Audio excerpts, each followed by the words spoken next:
Ku mugoroba wo kuri uyu wa gatanu tariki enye Kanama muri Classic Hotel habereye ibirori byo kwizihiza umunsi mukuru w'umuganura, akaba ari ibirori byateguwe n'umuryango ugizwe n'ihuriro ry'abahuje ukwizera RIC mu rwego rwo kuzirikana indangagaciro za Kinyarwanda no kwishimira ibyiza bagezeho. RIC ubusanzwe ni umuryango ukorana bya hafi n'ubuyobozi mu bikorwa bitandukanye, harimo gufasha kubakira abatishoboye no kwishyurira mituweli ku miryango itishoboye ndetse n'ibindi. Bishop Rose Karasanyi ni umushumba mukuru w'itorero Deliverance Church muri Kicukiro, akaba n'umuyobozi mukuru w'ihuriro ry'abahuje ukwizera RIC. Yadusobanuriye byinshi ku bigize umuryango wabo n'uko batekereje gutegura kwizihiza uyu munsi w'umuganura. Amazina yanjye yitwa Bishop Rose Karasanyi, umushumba mukuru w'itorero Deliverance Church hano muri Kicukiro, ari njyewe uyobora ihuriro ry'abahuje imyizerere hano muri Kicukiro ariyo RIC. Twebwe rero nka RIC hano mu murenge wa Kicukiro turi abafatanyabikorwa gitifu wacu mu buryo bwose nk'uko byavuzwe kuri uyu munsi w'umuganura. Si uyu munsi gusa twahamagaranye ngo duhure dushimire ibyo Imana yatugejejeho, n'iyindi minsi yose itambutse atinyuka cyangwa se anezezwa no kuduhamagara mu buryo bwose.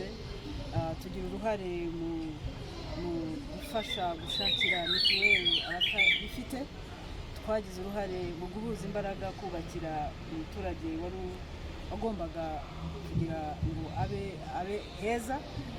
Twagize uruhare mu gukangurira abo tuyobora kujya muri ejo heza. Icyo nasaba buri muntu wese utari wakangukira kugira uruhare mu iterambere ry'umunyarwanda, kuba nahindukira nkavuga nti hari ukwiye kujya muri ejo heza, si uko naba nkunze uriya muntu wenyine, ahubwo ni ugukunda igihugu kandi igihugu n'abanyarwanda.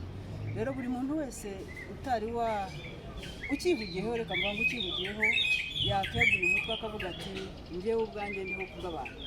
Rero kugira umutima ufasha, kugira umutima utabara, kugira umutima wubaka, kugira umutima w'urukundo, ibyo bidushyira mu bumwe nk'abanyarwanda kandi kuko turi leta y'ubumwe. Rero twebwe nk'abashinzwe kuyobora abantu kubaha Imana no kumenya, ntabwo wavuga ko wubaha Imana utari wubaha mugenzi wawe. Rero dukangurira abantu gukundana no kubahana, ari byo bitwinjiza mu kubaha Imana. Iyo abantu bishimira ibyagezweho bafata n'ingamba, ntabwo ibikorwa biba birangiye, ubu ingamba zihari ni izihe? Ugize neza, murakoze cyane. Ingamba dufite rero ni ukurushaho gukora byinshi byiza kurushaho ibyo twakoze. Turacyagamije gukangurira n'abasigaye kujya muri ejo heza, turacyakangurira abantu kugira ngo bose, buri muntu wese abe afite mituweli. Turacyareba hagati muri twe, cyane cyane ko tuyoboye abantu benshi batuzi imbere tutabahamagaye, nubwo bumvise ijwi rya mbere tukavuga ngo muze dusenge Imana, ariko tukabakangurira no gukora imirimo ibateza imbere, kuko twizera ko Imana iha umugisha imirimo y'amaboko yacu. Rero tugambiriye gukora byiza. Mubibona ibyo dushimira abafatanyabikorwa mu murenge wa Kicukiro, navuga ko ari ni mu nkingi zose, yaba inkingi y'ubukungu, inkingi y'imibereho myiza ndetse n'imiyoborere myiza.